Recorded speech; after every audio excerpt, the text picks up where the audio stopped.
Spokane, Portland, Seattle Railroad Swing Bridge. It's built in 1816. Center-bearing swing bridge is a dead plate girder, and across the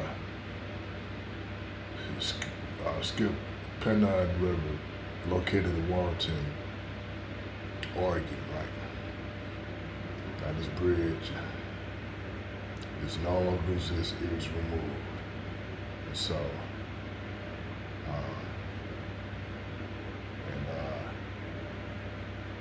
It swings for boats and ships, and it swings back for rail traffic. I'm gonna show you the actual bridge, and so that's the actual swing bridge, and that is the center bearing swing bridge.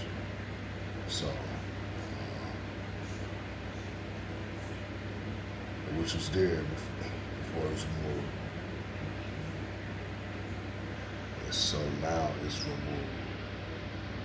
It is located in Warrenton, Oregon.